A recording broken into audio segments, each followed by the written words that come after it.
여러분 안녕하십니까? 하나님께서 믿음으로 충만하게 채워주시기 바랍니다. 저는 오늘 마가복음 11장 20절로 25절의 말씀을 가지고 기적을 일으키는 기도란 제목으로 은혜를 나누고자 합니다.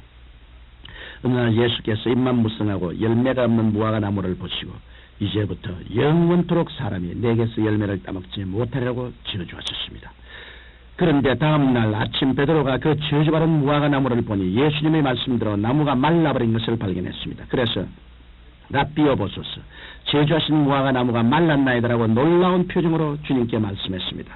그러자 주님께서는 이렇게 대답하셨습니다. 하나님을 믿어라.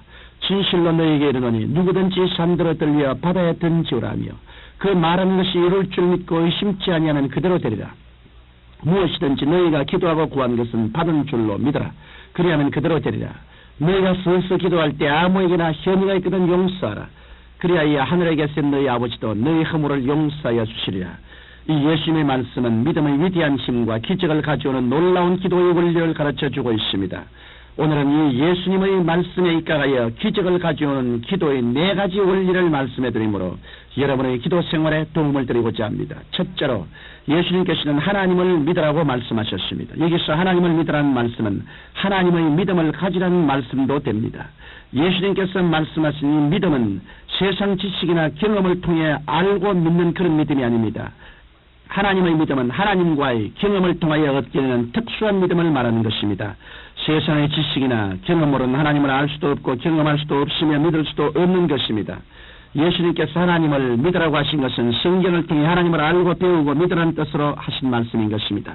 로마서 10장 17절에 믿음은 들음에서 나며 들음은 그리스도의 말씀으로 말미암았나니라고 기록되어 있습니다. 이러므로 하나님을 믿는 믿음은 성경 말씀을 통해 우리에게 주어지는 것입니다. 이러므로 우리가 믿음을 얻기 위해서는 부지런히 하나님의 말씀을 듣고 읽고 연구하고 묵상해야 합니다. 그러면 우리가 하나님의 말씀을 듣고 읽고 묵상함으로 하나님에 대한 어떠한 믿음의 이미지를 가질 수 있을까요? 우리는 하나님 말씀을 통하여 우리 하나님은 이사와 기적을 행하시는 전능의 하나님이시여 우리의 모든 형편과 사정을 다 아시며 역사의 시작과 끝을 아시는 전지전능하신 하나님이시여 우리가 어느 곳에 가든지 우리와 동행해 주시는 무소부지하신 하나님이시여 우리의 모든 간구에 응답해 주시고 우리 소원을 만족시켜 주시는 좋으신 하나님이라는 것을 생각할 수가 있습니다.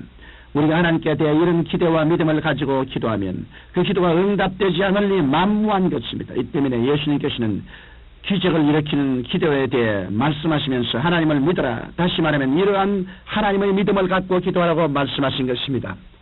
둘째로 예수님께서는 이 산들을 들려 바다에 던지라며 그 말하는 것이 이룰 줄 믿고 마음에 의심치 아니하면 그대로 되리라고 말씀하셨습니다.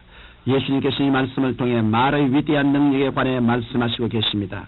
이 산들을 들려 바다에 던지라는 이 말씀에서 산이라면 악한 원수 마귀가 가져다 준 문제를 비유한 것입니다.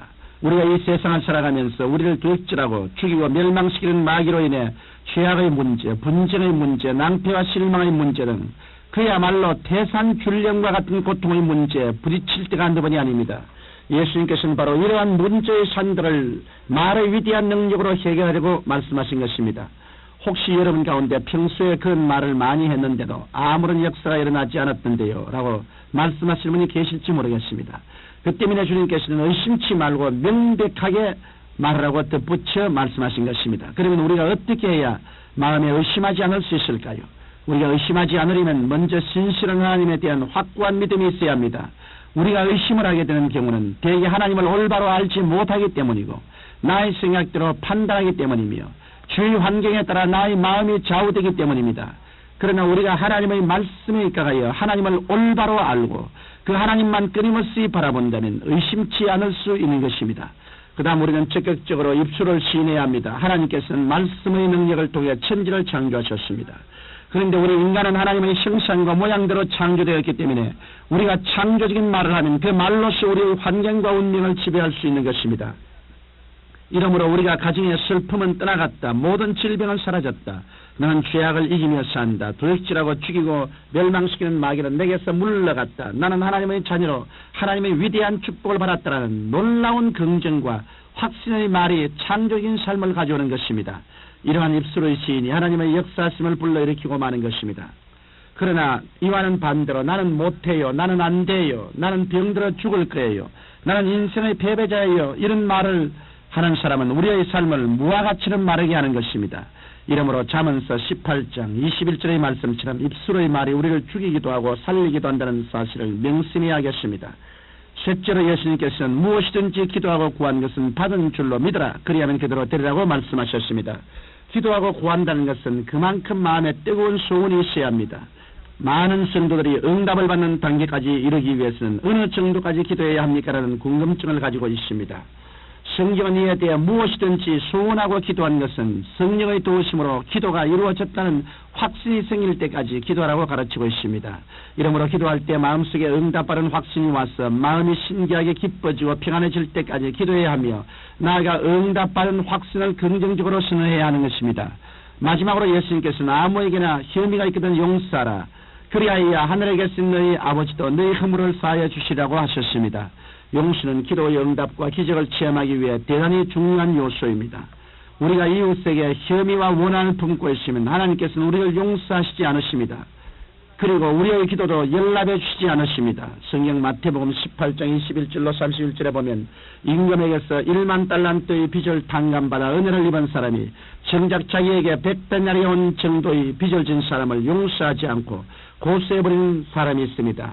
이 사람은 그 배은 망덕함이 임금에게 지내시자 탕감해 주기로 한 것도 백지화하고 오히려 감옥에 갇히고 말았던 것입니다. 이러므로 하나님께로부터 죽음과 저주에서 영원히 용서받은 우리들이 누구든지 용서하지 아니하면 우리는 하나님께 배은 망덕한 죄인이 되는 것입니다. 우리가 하나님께 용서하지 않는다면 기도에도 응답되지 않고 기적도 일어나지 않는 것입니다. 우리가 용서를 베풀 때 하나님과 우리 사이에 막힌 담이 무너지고 믿음의 비상한 능력이 나타나는 것입니다. 여러분, 기적은 인간의 상식을 초월하는 것입니다. 우리가 기도를 통하여 기적을 체험하려면 먼저 하나님을 믿고 그 믿음을 갖고 우리가 기도하는 것을 조금도 의심하지 않으며 입술로 창조적인 선언을 하며 응답의 확신이 올 때까지 기도하고 용서를 베푸는 생활을 해야 합니다. 그리하면 우리의 기도를 통하여 산이라도 들리어 옮겨지게 되는 기도의 기적을 체험하게 될 것입니다. 사랑이 많으신 아버지, 기도의 기술을 배워서 한 사람도 기도할 수 없는 사람, 기도에 무능력한 사람이 없게 하여 주옵소서. 예수님 이름으로 기도합니다. 아멘.